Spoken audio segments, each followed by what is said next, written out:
어느 목사님께서 건강검진을 받으셨습니다.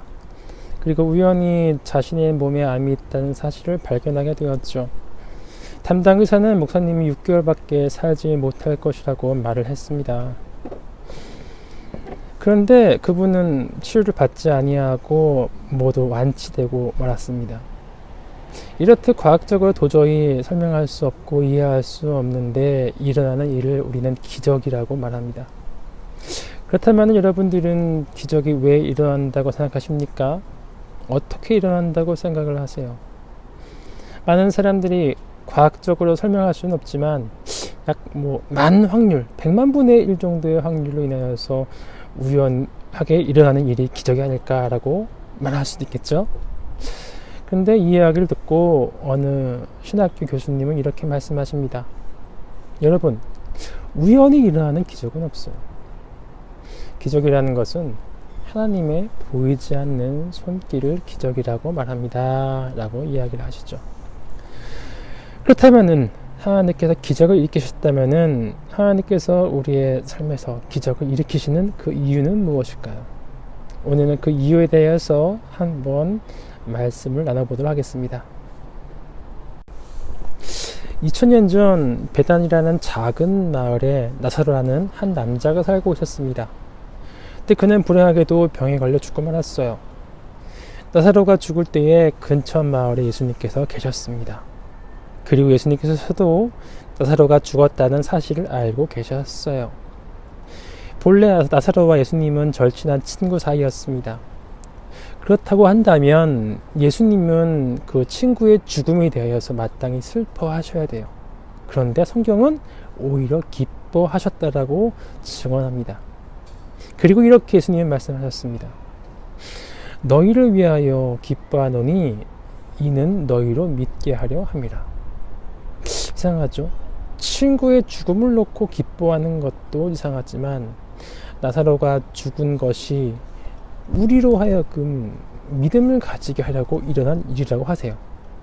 도저히 이해가 되지 않는 말입니다.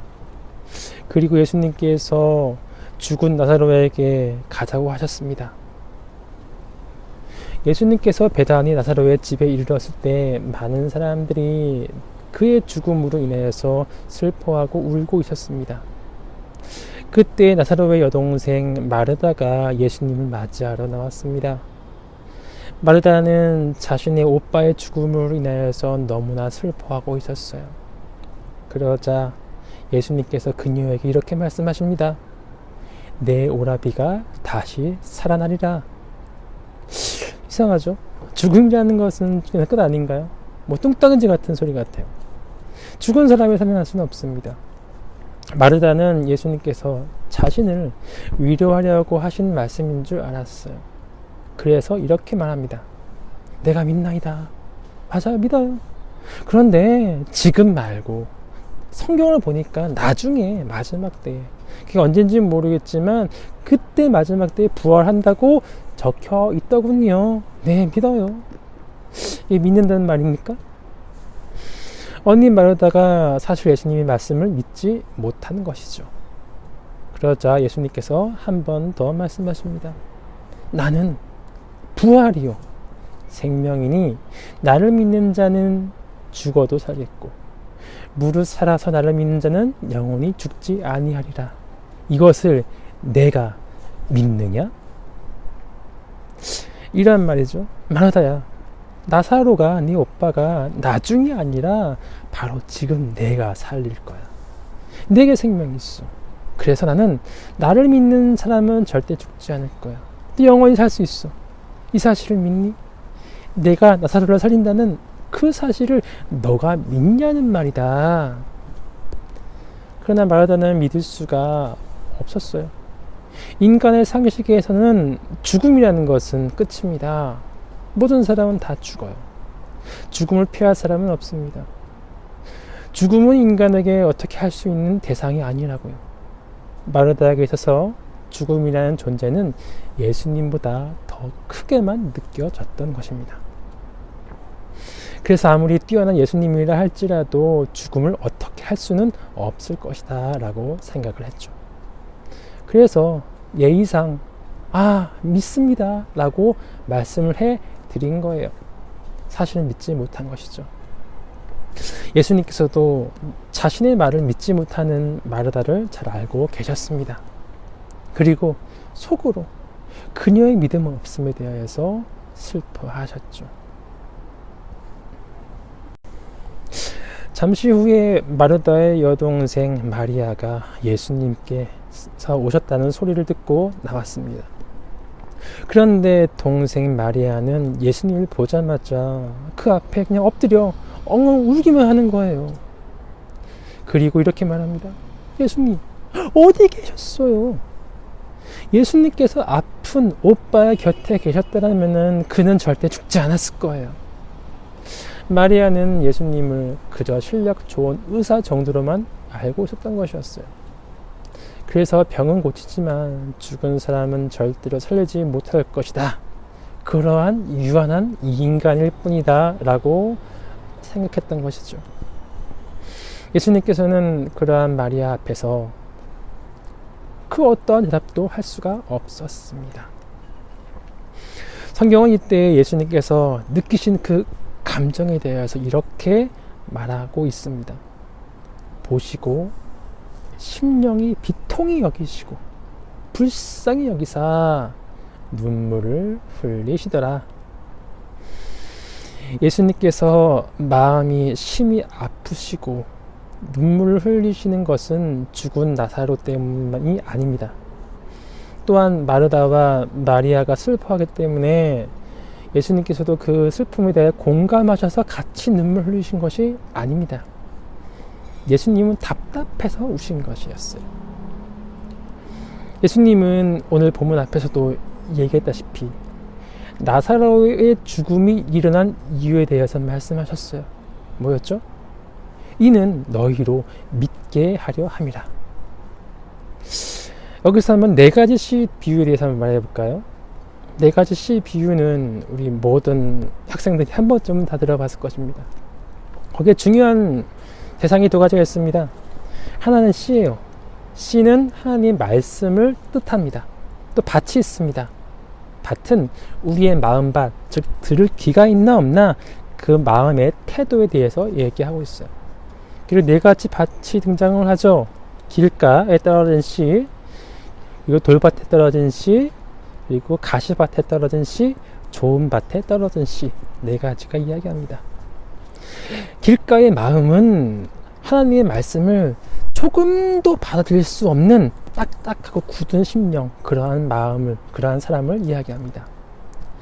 또 돌밭의 마음은 씨가 들어가긴 들어가요. 그런데 해가 돋으면 조그마한 힘든 일이 생기면 그만 믿음을 버려버리는 연약한 그러한 사람을 이야기합니다. 가시밭은 씨도 잘 들어가고 물도 잘 받아들여서 쭉쭉 성장을 하는데 가시라는 것, 즉 하나님보다 더 좋아한 대상, 돈과 명예, 그러한 걸림돌에 걸려서 도저히 천국에 갈 수 없는 그러한 믿기는 믿으나 오래 믿으나 성장이 없는 크리스찬을 이야기합니다. 좋은 밭은 무엇이죠? 하나님 말씀을 생명으로 알아듣고 마음으로 받아들여 행동으로 보이는 천국에 이르는 그런 올바른 신앙인을 이야기하죠. 그런데 여기서 중요한 것이 있습니다. 여러분은 어떠한 마음밭입니까? 미안하게도 예수님은 말씀하십니다. 너희들 중에서는 좋은 밭은 거의 없어. 다 우리들의 신앙은 뭐죠? 돌밭 아니면 가시밭입니다. 맞아요. 그래서 우리는 조그만한 힘든 일에도 신앙을 버리고 교회에 안 나와요. 또한 하나님의 말씀을 듣긴 들어도 그대로 살지 못합니다. 세상에 나아가면 내 마음대로 살죠. 우리는 바로 그러한 돌밭과 가시밭과 같은 마음입니다. 그렇다면 본문에 나오는 마르다와 마리아는 어떠한 마음밭을 가지고 있는 사람일까요? 그들은 돌밭과 같은 마음을 가진 사람입니다. 마르다와 마리아가 누구입니까? 예수님의 곁에서 봉사하고 예수님의 발 밑에서 말씀을 친히 듣던 사람입니다. 그러나 죽음이라는 시련이 닥쳐오자 바로 넘어졌습니다. 예수님께서도 우리가 이렇게 약한 존재라는 것을 다 알고 계세요. 그래서 훗날에 예수님이 십자가에 달려 돌아가시고 부활하셨을 때에 그 예수님의 부활을 믿지 못한 도마라는 제자가 있지 않았습니까? 예수님은 그에게 이렇게 말씀하십니다. 도마야, 너가 부활을 믿지 못하는 불행한 사람이 되지 마. 차라리 너의 그 손가락으로 내가 못에 박혔던 그 못자국에 손을 넣어보고 내가 죽었을 때 맞았던 그 창자국 옆구리에 너의 손가락을 한번 넣어봐. 그래서 내가 죽었다가 살아난 그 부활의 확실성을 믿어. 그렇게 해서라도 믿어라. 그게 너가 사는 길이다 라고 말씀하셨어요. 맞아요. 예수님께서는 우리가 믿음 없다는 것을 다 아십니다. 연약한 거 다 아세요. 넘어지는 거 다 아세요. 또한 우리에게 조그마한 믿음이 있다 하더라도 우리는 흔들리는 거 다 아십니다. 그거 알고서 예수님은 우리에게 믿음을 주려고 이 땅에 오신 것이에요. 그렇다면 예수님은 무엇 때문에 그토록 우리에게 믿음을 주려고 그렇게 열심히 하셨을까요? 요한복음 11장 40절에 이렇게 나와있죠. 내 말이 내가 믿으면 하나님의 영광을 보리라 라고 하지 아니하였느냐. 죽을 수밖에 없는 사람이 하나님께 보고 싶은 것은 오직 그 영광은 부활과 생명입니다. 죽을 수밖에 없는 시한부 인생이 갖고 싶은 게 뭘 것 같아요? 돈이요? 아니에요. 살고 싶은 거예요. 그 생명. 요즘 저도 마찬가지예요. 제가 요즘에 가슴이 절절하게 가지고 싶은 것이 있죠. 그것은 바로 하나님이 주시는 영원한 생명, 영생입니다. 내 삶이 소망이 별로 없어 보이네요. 하나님 생명 없으면 없어 보여요. 그런데 그 영생은 예수님의 믿음으로만 우리가 가질 수가 있는 것이죠. 예수님께서는 사랑하는 여러분이 영원히 죽기를 원하지 않으십니다. 그렇기 때문에 이 땅에 오셨어요. 그리고 가슴 절절하게 자신을 믿으라고, 그것이 사는 길이라고 강조하시는 것이죠. 예수님을 믿고는 싶으나 흔들리는 사람들에게 믿음을 주는 좋은 방법이 있습니다. 그것이 바로 기적입니다. 예수님께서는 나사로의 죽음 앞에서 믿음이 흔들리는 모든 사람들 앞에서 기적을 보여주셨습니다. 나사로야, 나오너라 라고 말씀하셨죠. 그때 예수님께서 예수님의 소리를 듣고 죽은 나사로가 바로 그 무덤에서 부활하여 걸어옵니다. 그때서야 그 기적을 본 사람들이 자신의 흔들리는 믿음을 다시 굳게 잡았죠.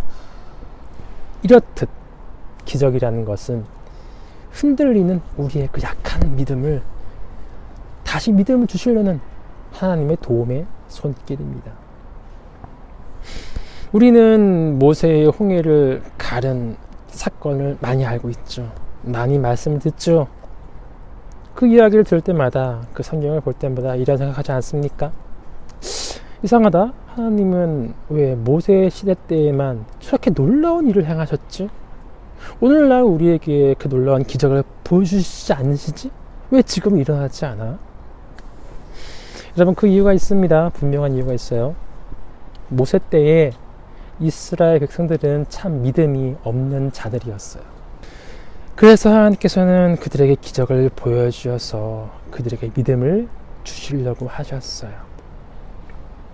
그런데 그러한 그들도 가나안 땅에 들어가서는 정착한 후에는 하나님이 그렇게 놀라운 기적들을 흔하게 보여주시지 않으십니다. 왜 그러실까요? 믿음은 믿음 없는 자들에게 보여주려는 것입니다.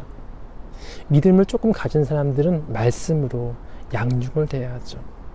언제까지 이유식 먹을 겁니까? 강건한 말씀을 받아 먹고 양육받고 커져야죠. 그것이 바로 말씀입니다. 그렇기 때문에 우리 곁에는 하나님의 기적이 일어나지 않습니다. 왜요? 우리에게는 예수님의 몸된 교회가 있잖아요. 그리고 지난주에도 말씀드렸다시피 하나님의 그 말씀이, 성경이, 설교가, 많은 메시지가 우리 곁에 아주 많이 있습니다. 클 수 있는 충분한 환경이 되어 있어요. 그래서 기적이 우리에게는 흔하게 일어나지 않습니다. 말씀을 그럼 맺도록 하겠습니다. 기적은 믿음 없는 우리에게 믿음을 주시려는 하나님의 도움의 손길입니다. 하나님의 기적을 우연이라고 오해하지 않는 저와 여러분 되기를 간절히 소망합니다.